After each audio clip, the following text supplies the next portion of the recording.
जो उसके साथ ही शहर से आया था। असल बात तो यह थी कि शहर से आया हुआ कोतवाल वह जमींदार से रिश्वत लेकर उसी के हक में फैसले सुनाता था। शहर का कोतवाल जत्तो से कहने लगा, जो अंगूठे का निशान है वह जीतू का ही है। जमींदार मन ही मन में सोचने लगा, ये जीतू तो सपने में भी नहीं सोच सकता कि इस पन्ने पर अंगूठा मैंने होली वाले दिन लगवाया था, जब वह भांग पीकर मेरी हवेली पर नाच रहा था। हाँ हाँ हाँ हाँ। तभी जीतू को घबराहट होने लगी और वह चक्कर खाकर जमीन पर गिर पड़ा। उसी वक्त वहां मौजूद लोगों ने उसकी नब्ज देखी तो कहने लगे, पर इसकी तो सांस ही नहीं चल रही, जीतू तो मर गया। कुछ देर पहले जहां खुशी का माहौल छाया हुआ था वहां अब उदासी छा गई और फिर बारात बिना दुल्हन के वापस लौट गई। उसी समय बारात में आया हुआ आदित्य नाम का एक लड़का नदी के किनारे बैठा कुछ सोच रहा था।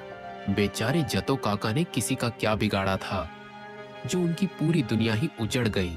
आदित्य के मन में तरह तरह के ख्याल आ रहे थे कि अब उस दुल्हन का क्या होगा, कौन करेगा उस अभागन से शादी।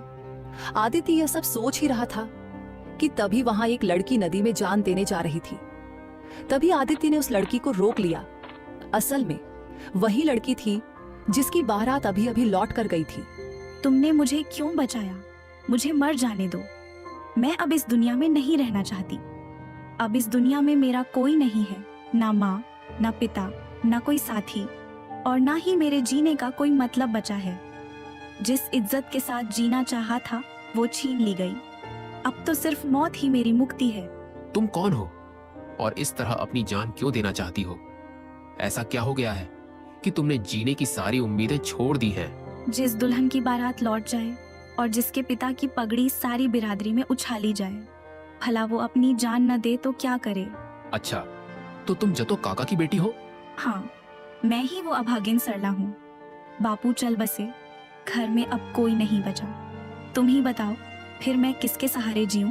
ऐसा मत कहो सरला, मैं हूं ना, मैं तुम्हारा सहारा बनूंगा। मैं तुमसे शादी करूंगा। चलो चलो, मेरे घर चलो। बेचारी किस्मत की मारी सरला उसके साथ उसके घर चली गई। दूसरी तरफ गांव का जमींदार गांव वालों से कहने लगा, गांव वालों, अब जेतो का इस दुनिया में कोई नहीं रहा, तो उसका क्रियाकर्म मैं ही करूंगा। शहर का कोतवाल जो प्रभु सिंह के साथ आया था वह मन ही मन सोचने लगा, हाँ भाई, क्यों नहीं करेगा? इस जत्तो का अंतिम संस्कार यह जमींदार क्यों नहीं करेगा? जत्तो की सारी जमीन और दौलत तो इसे मुफ्त में मिल रही है।